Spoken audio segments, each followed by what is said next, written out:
5장 22절과 23절 말씀, 앞에 모니터를 보고 함께 크게 합독합니다. 오직 성령의 열매는 사랑과 희락과 화평과 오래 참음과 자비와 양성과 충성과 온유와 절제이니 이 같은 것을 금할 법이 없느니라. 아멘. 열매가 무엇이죠? 열매는 마지막 나타나는 거지요. 우리가 이 영성이 뭡니까? 영성은 예수님의 품성을 닮아가는 것이고, 열매는 성령의 열매는 성령을 충만하게 다 먹게 되면 결과가 이 열매가 나온다는 거죠. 그래서 우리는 언뜻 생각하면 귀신을 쫓고 병을 고치고 권능을 행하는 것만이 성령의 이 가장 영적 권능을 받은 거 아닌가 하는데, 사실은 그게 아니라 그것은 사역을 하는 하나의 무기고 수단이지, 실질적으로 주님이 원하는 것은 열매다 이거죠. 그래서 그런데 기독교인들이 더군다나 영적 사역하는 사람들이 많은 사람들한테 지탄을 받는 것들이 뭐죠? 제가 방언도 하고 막 영적 하는 건데 인격은 개판이다 해가지고서는 사람들이 저런 것들은 필요 없다고 막 이렇게 편하가 되는 수가 있죠. 그런데 우리는 인격에 앞서서 성격이 나올 정도로 훌륭해져야 한다 이거죠. 그래서 이 성령의 열매, 저희가 어떤 이 한 그룹이 저희가 이렇게 한번 봤는데, 제 안에서 일어난 사건이에요. 사실은 들침이 사람들이 이제 그 회의를 하다 보면, 한 대여섯 명의 회의를 하다 보면 막 서로 막 충성심이 막 강해가지고 막 목소리다 막 힘을 줘가며 막 서로 막 싸우는 거야. 근데 다 잘하겠다고 하는데 결과적으로는 막 그냥 막 자기 목소리가 그렇게 높아지고 주장이 강해져요. 근데 성령이 은혜를 계속해서 받다 보니까 그 사람들이 그 소리나던 그 회의가 이제 조용한 토의장으로 많이 바뀌었다 이거죠. 뭐죠? 그래서 지금 우리가 신앙생활 속에서 궁극적으로 이 땅을 떠나는 날 주님께서 원하는 것은 열매예요. 열매. 이 땅에서 그래서 지금 뭐라고 합니까? 성경 말씀에 네가 방언을 하고 천사의 말을 하고 예언을 하는 권능이 있고, 네가 하늘의 모든 이 세상의 비밀을 알고 산을 옮길 만한 믿음이 있고, 너의 전 재산을 내놔서 구제를 한다든지 아니면 네 몸을 불살라서 남을 위해서 사역을 한다든지, 이 자체는 얼마나 대단한 것입니까? 근데 이것이 만약에 이 행위만 있고 사랑이 없다면 울리는 괭갈이나 같다고 합니다. 여기에는 수많은 말씀이 다 해당됩니다.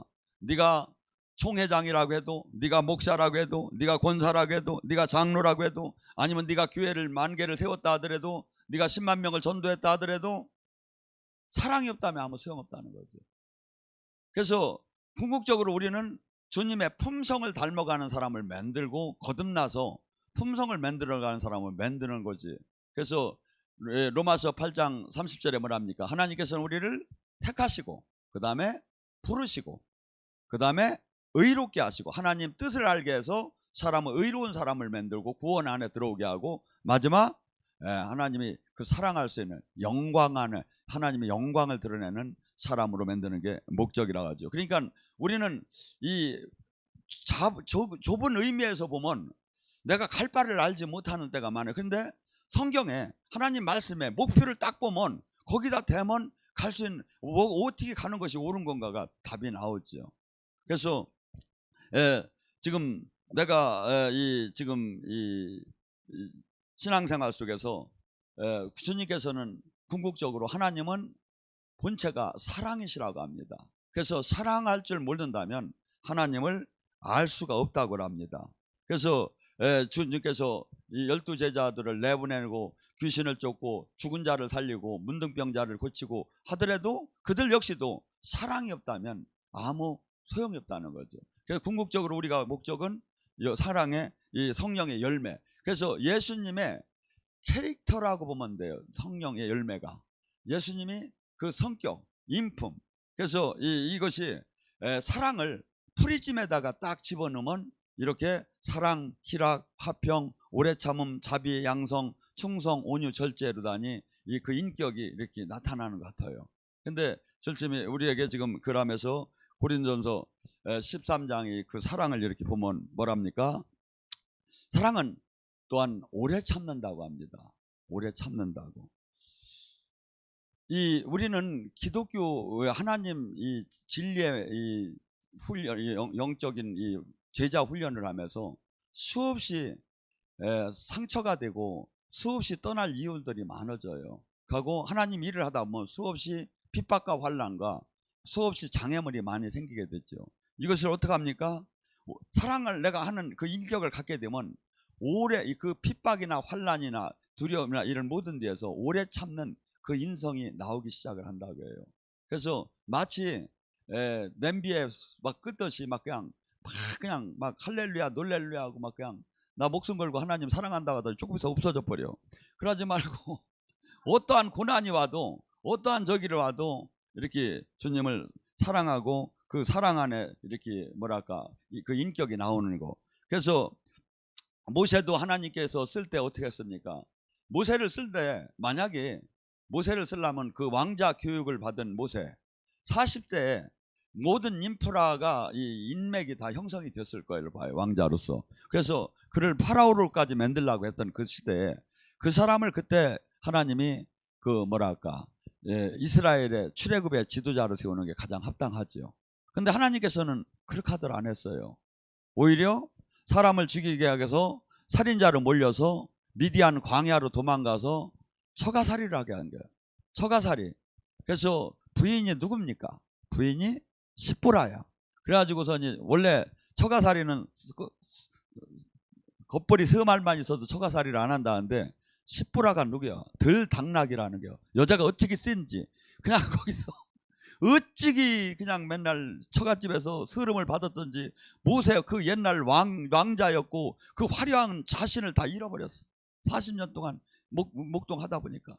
그러니까 내가 나를 잊어버릴 정도로 그 이게 뭐 가루가 되고 아니 그냥 풀못 뿌리다 그냥 뭐 완전히 녹여가지고 그래서 하나님이 그 가시나무들기에 하나님이 나타났는데 내가 아무것도 할 수 없다는 거죠. 그때 하나님이 능력을 줘서 출애굽의 주인공으로 쓰기 시작했죠. 그래서 이 하나님이 우리가 신앙생활 속에서 저도 밥을 먹는 걸 보면 알아요. 밥을 빨리 먹는 사람이 성격이 급해요. 그러면 그만큼 오래 참도를 못한다는 거지.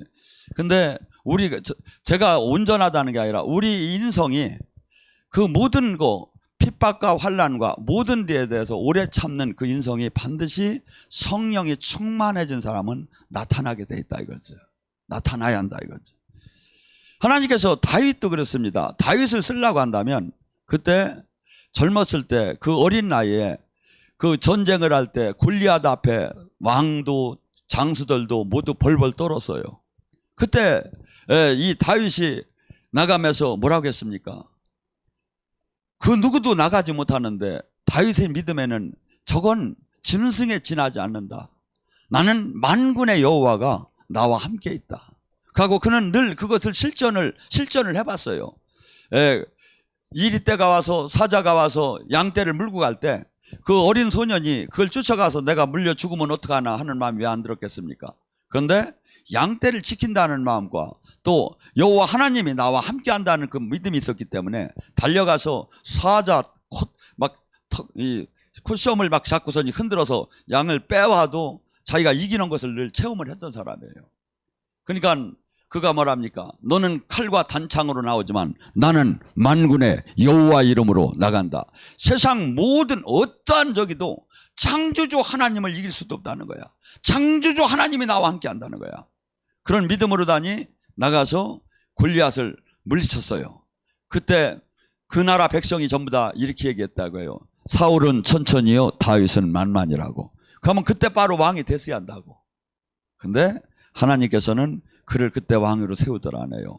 사울의 칼날을 피해서 10년 내지 13년 동안을 숨어 살게 하며 짓밟히는 인생을 살게 하는 거예요.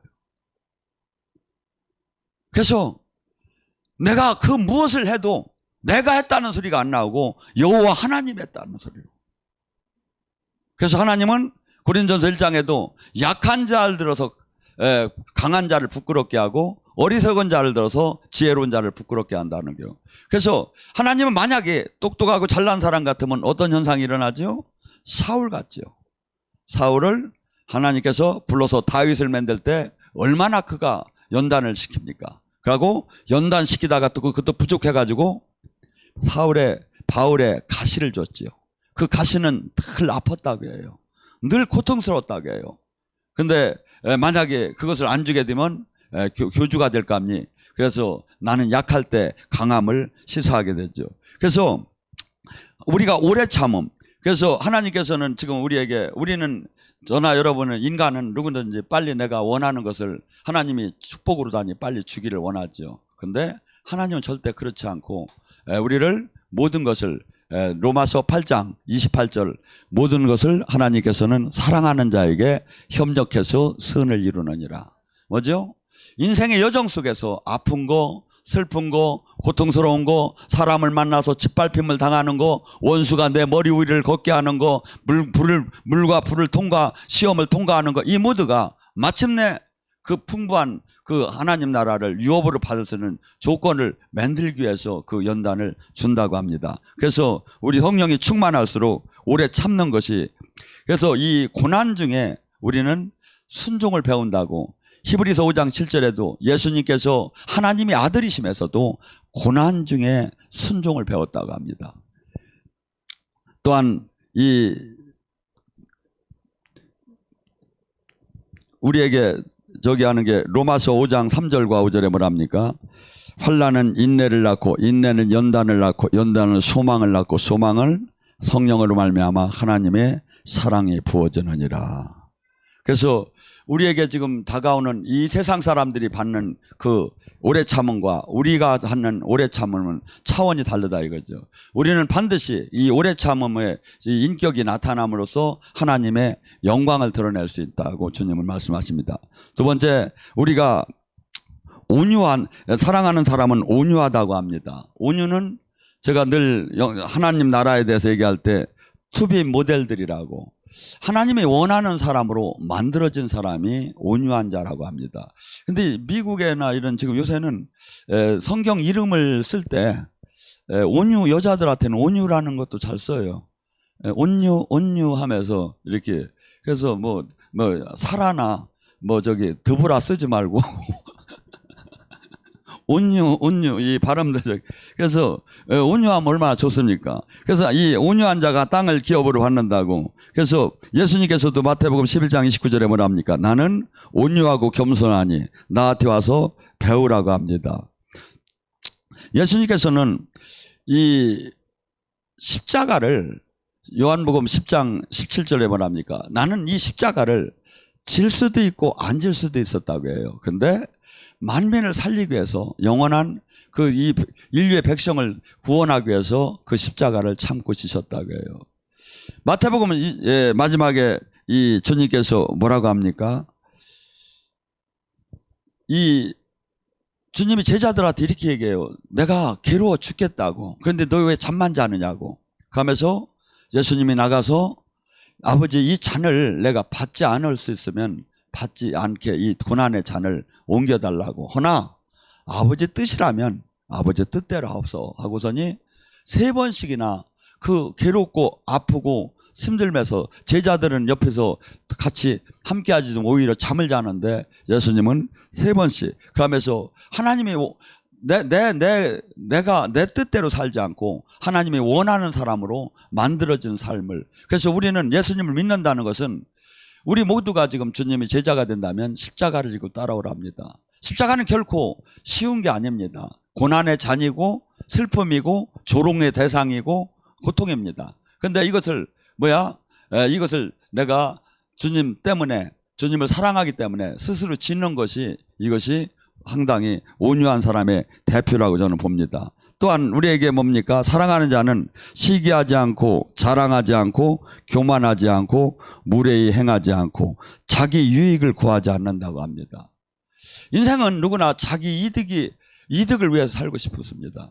근데 사랑하는 사람, 성령으로 충만한 사람, 하나님의 인격을 가진 사람은 결코 자기 유익을 구하는 삶을 살지 않는다고요.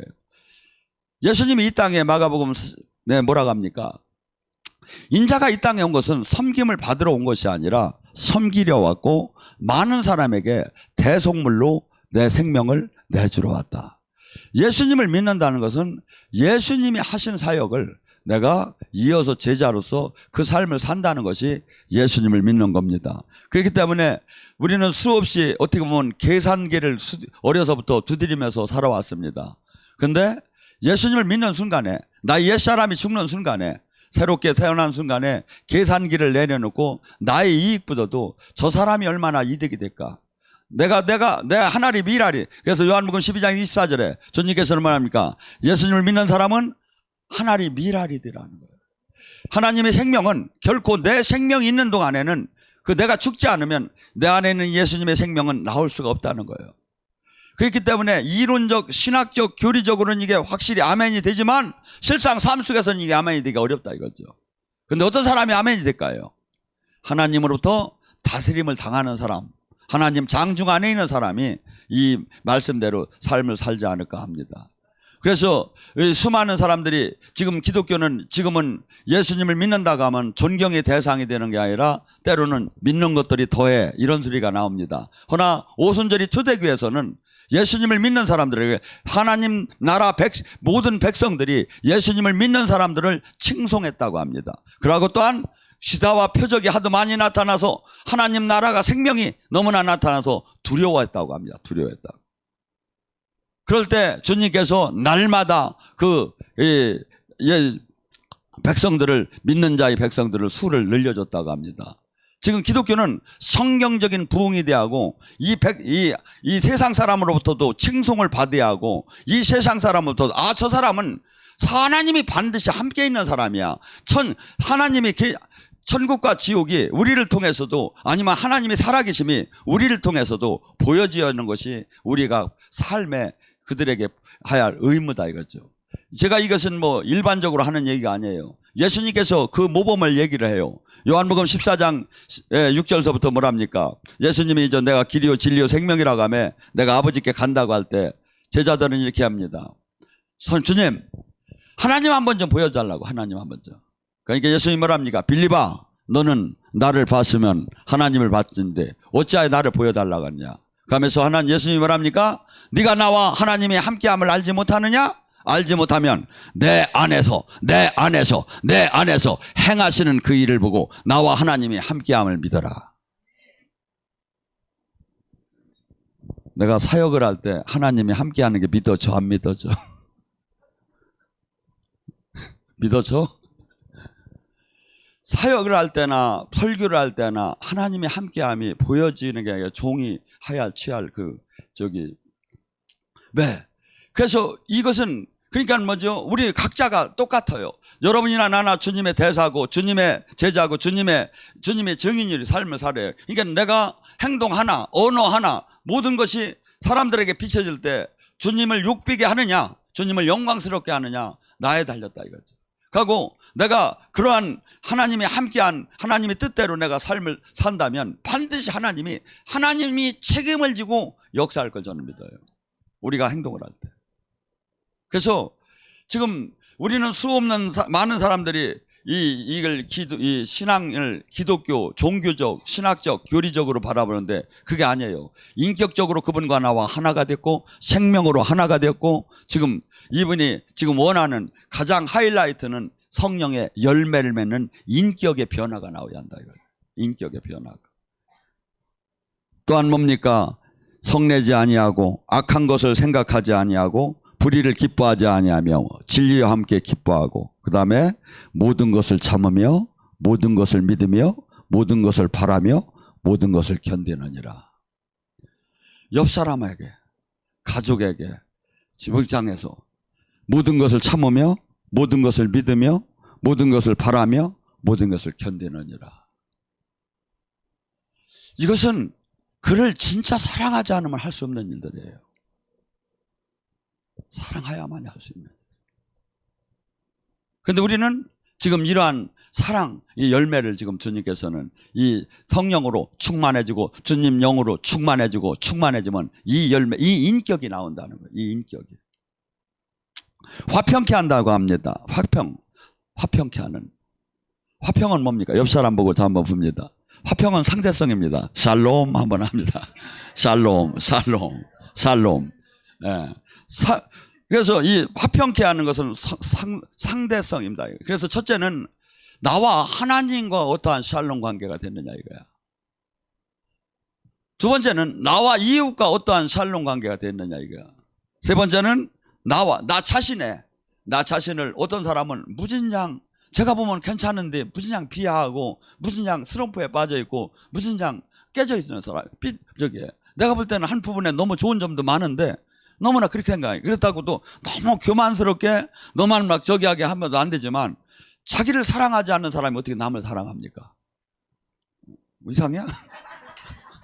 자기를 사랑해요. 왜냐하면 자기를 이 어떤 사람들이 용서를 못하느냐면 제가 보니까 결벽증 있는 사람, 막 청소를 막 저기 하고 반듯반듯한 사람은 막 남이 반듯반듯 못하면 막 뭐라고 해요. 근데 저는 뭐라고 안 해요. 왜냐하면 내가 원래 반듯반듯 안 하니까. 그냥 편한 대로 사는 스타일이라 남에게 그걸 그냥 너무 이해를 해줄 수 있어요. 근데 자기를 사랑할 줄 알아야 남도 사랑하는 거예요. 그래서 마태복음 22장 37절 39절에 뭐랍니까? 하나님 제자들이 와서 물어요. 도대체 이 율법이 613개가 있는데 가장 좋은 것이 뭡니까? 포스트가 뭐냐고 물어요. 그러니까 주님이 그래요. 몸과 마음과 정성을 다해서 하나님을 사랑하라. 율법이 아무리 많아도 큰 틀에서는 하나님을 몸과 마음과 생명과 정성을 다해서 하나님을 사랑하라. 다음 계명 또한 그러하니 내 이웃을 네 몸과 같이 사랑하라. 봐. 내 몸을 사랑하지 않는 사람이 남을 어떻게 사랑하느냐 이거야. 내 몸을 사랑하는 사람이 남도 사랑할 수 있죠. 그래서 내가 정말 하나님이 자녀로서 정말 귀한 사람이구나. 정말 내가 이 세상에 그 누구도 알지 못하는 그 귀한 생명의 진리를 깨달았고 하나님이 생명이 나한테 있구나. 내가 정말 복받은 사람이구나. 내가 정말 하나님부터 사랑받는 사람이구나. 나를 얼마든지 하나님은 버릴 수가 있었는데 하나님이 깨닫게 해서 나를 여기까지 인도하셨구나 하면서 이렇게 자기를 존귀하게 내가 존귀한 인간으로 바뀐 것에 대해서 자기 스스로 그래서 내가 나를 보면 그래요. 하나님을 못 만났으면 절대 내가 이렇게 변하지 않을 사람이 변해도 너무 세게 변했구나. 난 진짜 그런 마음이 들어요.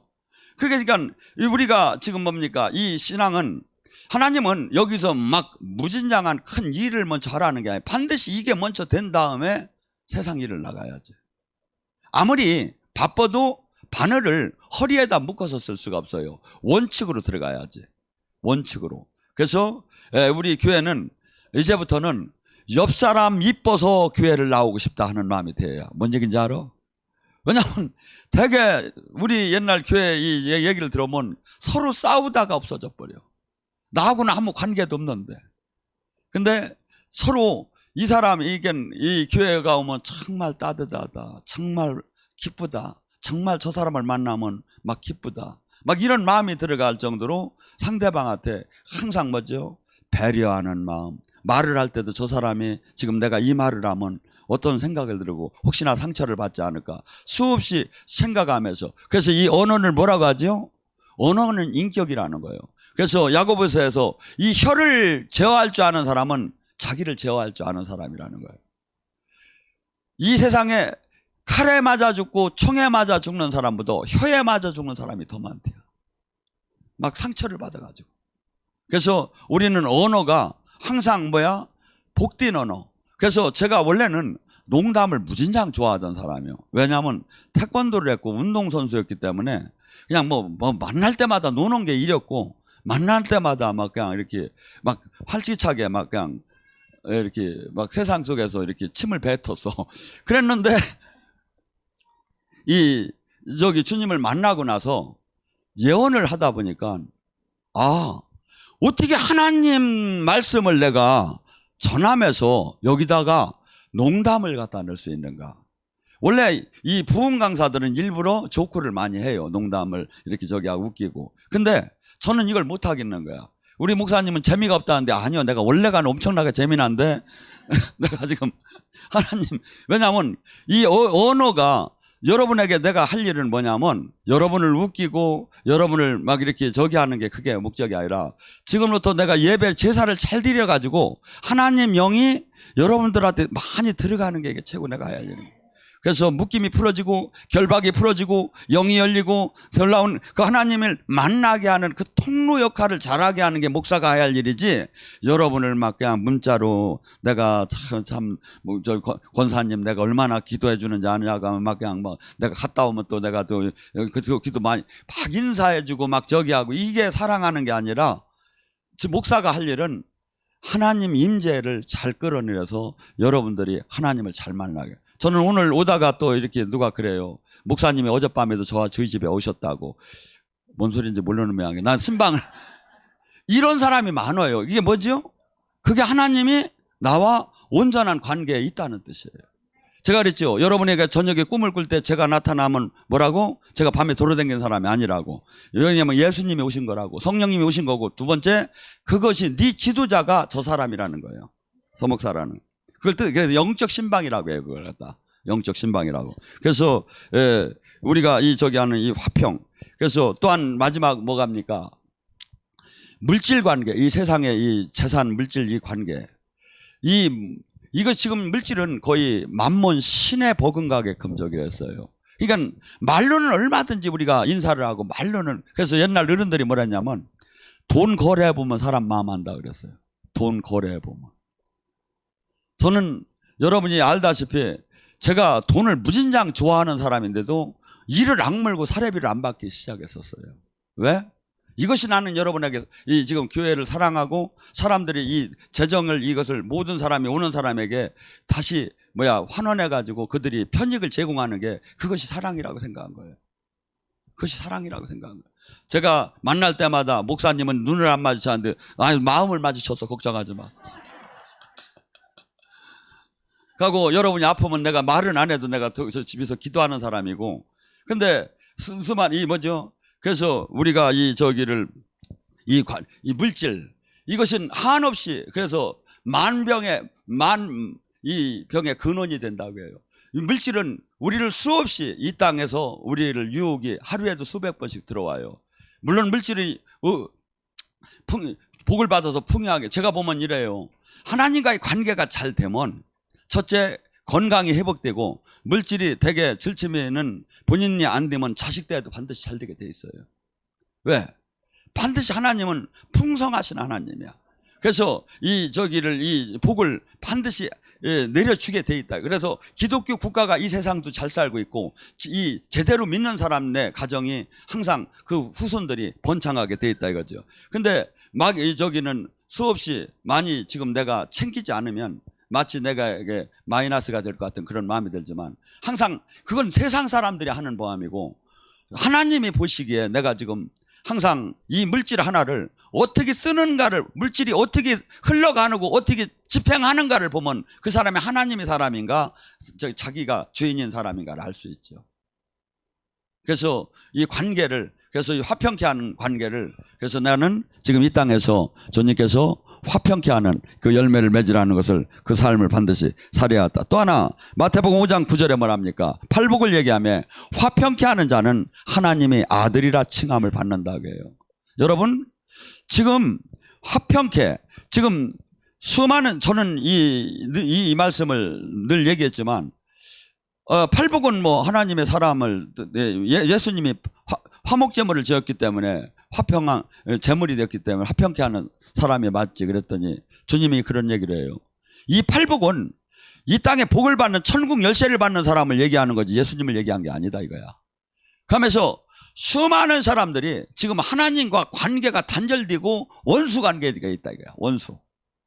그래서 하나님의 그 생명을 못 받고 그 죽어가는 걸 그대로 죽게 됐다 이거야. 하나님이 생명이 들어오면 죽음이 생명으로 변하잖아요. 하나님이 생명이 들어오면 놀라운 하나님 나라가 임하게 되잖아요. 그래서 눌리고 억압되고 포르는 게 풀리잖아요. 이것이 안 되는 이유가 뭐냐 이거지. 화평케 안 됐다 이거지. 담이 쳐졌다 이거야. 죄에 담이 쳐졌다 이거야. 그래서 회개캠에서 하나님과 얼굴을 맞댈 수 있도록 화평케 하는 사역을 담당한 자, 이 자가 하나님의 자들이라는 거예요. 어떻게 한번 해볼랍니까? 왜냐하면 우리 주변에 한번 보세요. 저 사람이 지금 하나님 만나고 있는가? 저 사람이 지금 하나님 생명 안에 들어갔는가? 저 사람이 지금 하나님 지금 진짜 30배, 60배, 100배 지금 변화가 일어나고 있는가? 제가 보면 가슴이 터질 정도로 할 일이 많아요. 근데 여러분들은 그게 안 보여요. 저는 지금도 광주에서 저녁에 집회하고 KTX 타고 새벽에 여기 와서 지금도 설교를 이렇게 하고 있는데, 한 사람이라도 더 얻으려고, 한 사람이라도 더 화평케 하려고. 저나 여러분이 이 땅을 떠나는 날이 바로 와요. 이때 내놓아야 돼요. 열매를 내놓아야 돼요. 열매를 내놓지 않으면 찍어낸다는 거예요. 근데 지금 열매를 지금 내가 내놓을 자신이 있느냐, 이거 주님 앞에 섰을 때. 마귀는 우리에게 다가와서 그래요. 적당히 신앙생활 하라고. 너는 이미 구원받았고 너는 이미 인어프 충분하다 이거야. 그런데 하나님은 지금 예수 그리스도의 분량까지 거우라는 거예요. 주님이 하신 일보다 더 큰 일을 하라는 거예요. 지금 하나님이 지금 원하는 사람은 이사야를 선지자 통해서 하늘날 보좌 앞에서 오전일을 할 때 내가 누구를 보낼고 내가 누구를 보낼고 하듯이 지금 우리에게 내가 누구를 보낼고 하는 것 같아요. 제가 가겠나이다. 제가 화평케 하겠나이다. 제가 그들의 눈을 뜨겠나이다. 제가 그들에게 나팔을 불겠나이다. 지금 이것이 속에서 막 불처럼 일어나요. 불처럼 일어나요. 근데 그냥 조금 옆 사람이 기분 나쁜 소리 했다. 족골 보기 싫어. 내가 그냥 교회 안 간다고 하고 막. 이게 화평케 하는 거냐 이거야. 막 그를 위해서 한번 금식하며 기도해 줘 봐요. 그를 위해서 금식하며 기도해 줘 봐요. 하나님은 지금 우리가 이 성령의 열매에 완성됐다는 절대 얘기하지 않아요. 그렇지만 최소한 목표와 기준은 알고 살아야지 않느냐 이거죠. 목표와 기준은 알고 살아야지 않느냐 이거죠. 주님께서 뭐랍니까? 고린도후서 5장 17절서부터 우리는 옛 것은 다 지나갔다. 새로운 피조물이다. 내가 하나님을 믿는 순간서부터 이제 예수님과 새로 태어난 사람부터 옛날 세상 사람들이 사는 방법하고는 다 관계가 없는 거예요. 다 새로운 피조물이 됐어요. 그러면서 예수님이 이 땅에 화목하는 사역을 우리에게 담당한 것처럼 너희 그 직분을 우리에게 위임시켰다는 거예요. 화평케 하는 직분을, 대사의 직분을. 그래서 우리는 지금 주님을 생명으로 못 만난 사람, 생명 안에 들어오지 못한 사람, 거듭나지 못한 사람, 이들을 지금 화평케 하는 사역을 지금 담당해야 한다. 화평케 하는 사역을. 이 직분을 우리에게 다 위임을 시켰대. 어느 목사, 어느 사명자 아니라는 게 모두에게, 예수님을 믿는 사람에게는 화평케 하는 그 직분을 고린도후서 5장에는 우리에게 위임을 시켰다는 거예요.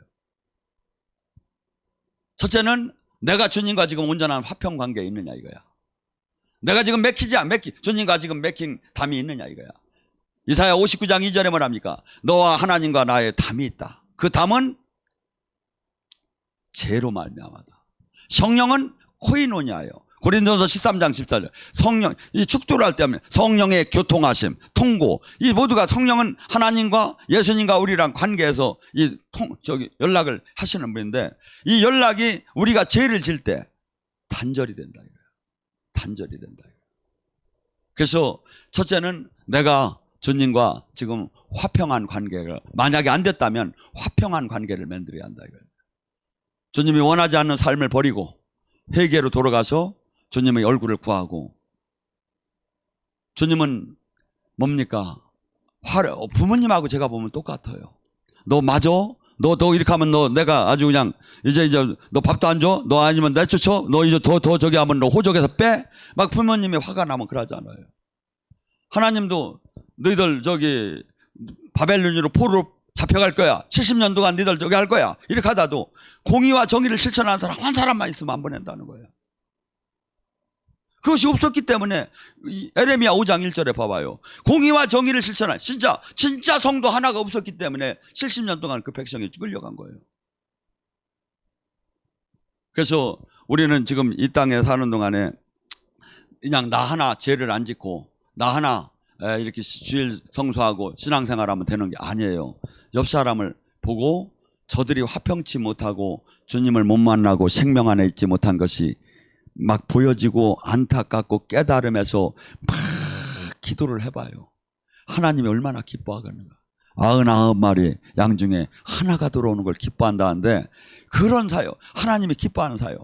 근데 그냥 맨날 기도만 하면 내 거 뭐 달라고만 기도하는 거야.